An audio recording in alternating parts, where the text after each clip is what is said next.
RSVP with Lori. Everything expressed is my opinion and not the law. Please be sure to subscribe and click the notification bell so you'll know when I upload new videos. Also, follow me on all social media platforms. RSVP with Lori. We'll be discussing current events, fashion, fitness, and all things fabulous. Hey y'all, we are back and we are going to be finishing up our series for 10 healthy habits for 2023. This will be the last video, including number 7 through 10. Wake up early / make your bed. Even if you feel exhausted, start your day early. Unless you work an odd time for your position, like overnight, or you work 3 to 11, etc. But if you have a what's considered a regular shift, wake up early. Even if it's just about an hour early, wake up early to give yourself time to prepare for the day, meditate, have a cup of tea, so that you're not rushing out of the house. And sometimes it really gets to your spirit when you're rushing. Oh my gosh, I'm gonna want to be late again. You have 3 warnings on your for your attendance and things like that. Give yourself enough time that you can actually prepare. You're taking your time, you're getting ready for the day, and that you go out on a healthy note, on a positive note, that you don't need to rush, so that limits your chance for being in an accident and things of that nature.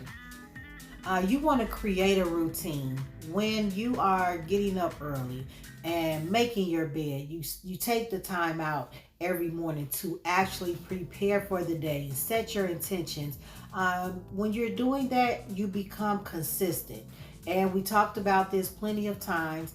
Being consistent is one of the rules to greatness.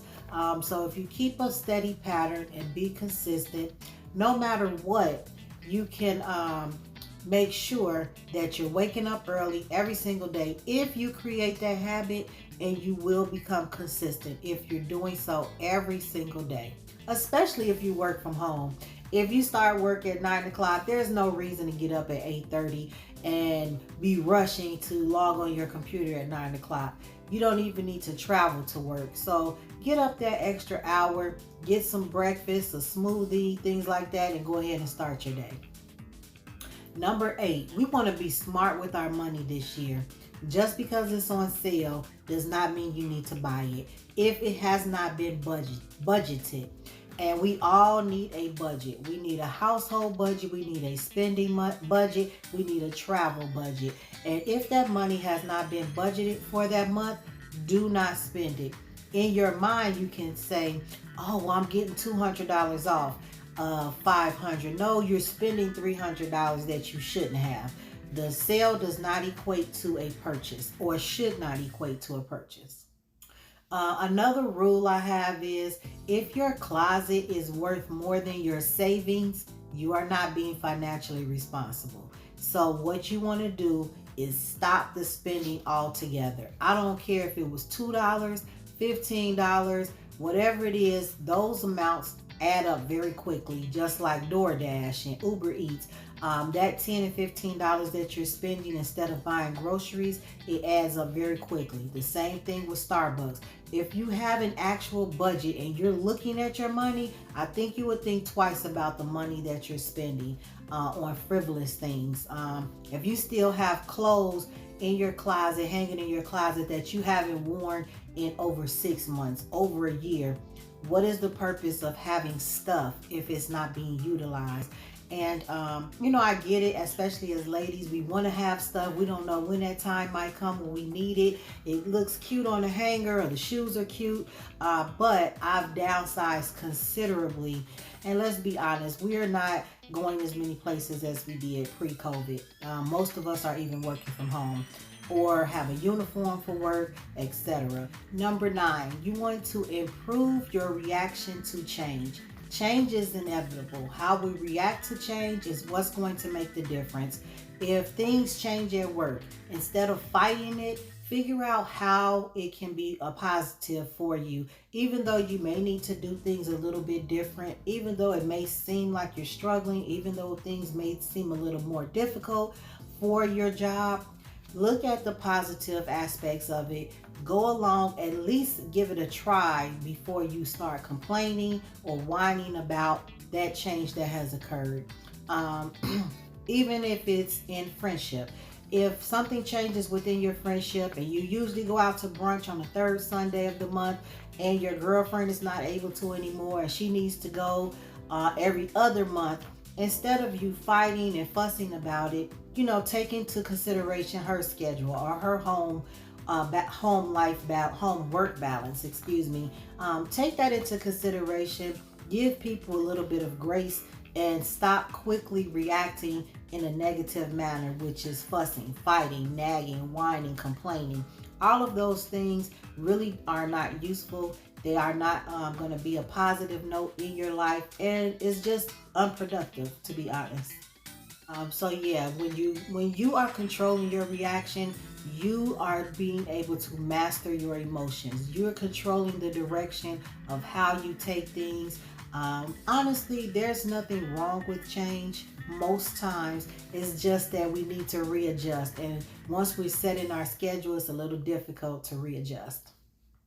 Number 10, and our last healthy habit for 2023 with our top 10 healthy habits for 2023. Number 10, choose less screen time. And guys, I want to just say that I'm including myself in this, choosing less screen time. I just started a vlogging series where I'm going to get out every day and find something new in the city. I just recently moved to a new city, so I'm going to get out every day and vlog what I found, what I encountered, if I liked it, if I'll visit again, things like that, just to get out the house. And I work from home, like I just said, and it's oftentimes it gets you get stagnant, and you know that you get complacent. You don't have to leave out of the house. So other than the grocery store or when I go to outings with my husband, I'm usually in the house and I don't travel outside of the house unless I really have to. So I want to get out of that habit, get out the house daily, get some fresh air, get to know my new city. And I think we all can use a little less screen time and not be cooped in the house, because we don't really have to anymore. But that habit started when COVID happened and we were stuck in the house other than work in the essential places that we needed to be. And I've always been a social person and I backed up from that, but I am going to get back started with being much more social.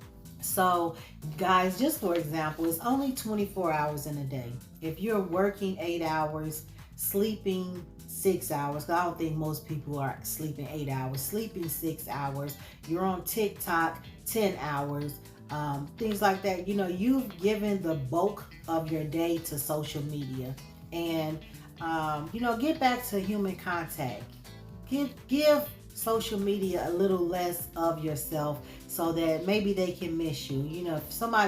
If you're always online and you're always live, you're not really enjoying your life. Honestly, when I see people live like 10, 12 hours a day, not just scrolling, but actually on live 10, 12 hours a day, it really speaks to the lack of life that you have.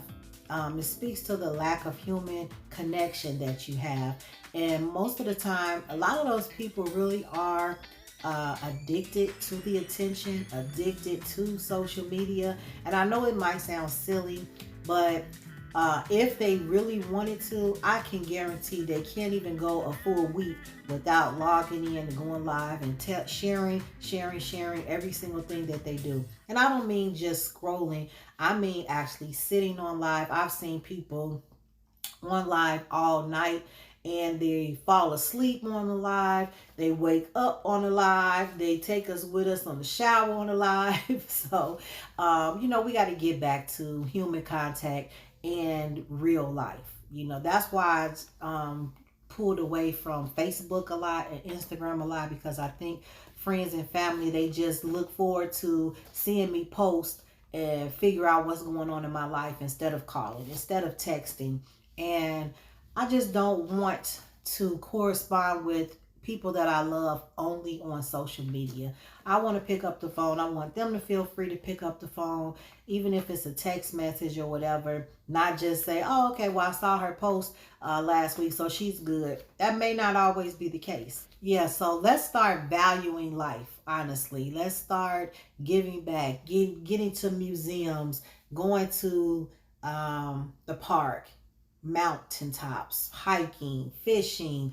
Get back to nature, riding your bike, skating, just like we tell the kids. I think that's why a lot of the kids are lazy, because they don't see us getting out the house, so they feel like we'll why should they? So let's get back to honestly some human connection. So yeah, let's make a promise to try to limit our screen time, whatever that looks like for you. For me, I only go live on TikTok 1 hour per week. Excuse me, an hour and a half per week, which is on Saturdays. I am even going to limit the screen time that I engage. I haven't decided, but I am going to limit the screen time that I'm accessible on TikTok. Not going to be just readily available to people that are live. I'm just going to limit myself. Yeah, I just feel like, how will you ever honestly enjoy life if you're not actively participating? So that was my 10 healthy tips for 2023. Let me know if any were useful to you, if you have applied any, and how they have been working for you. Come back, circle back around, and let me know. Be sure to share my page. I'm trying to get to 1,000 followers. I think I'm at about 650, 640. So share the page, like the post, like the video, and also comment down below and let me know what you thought. Thanks.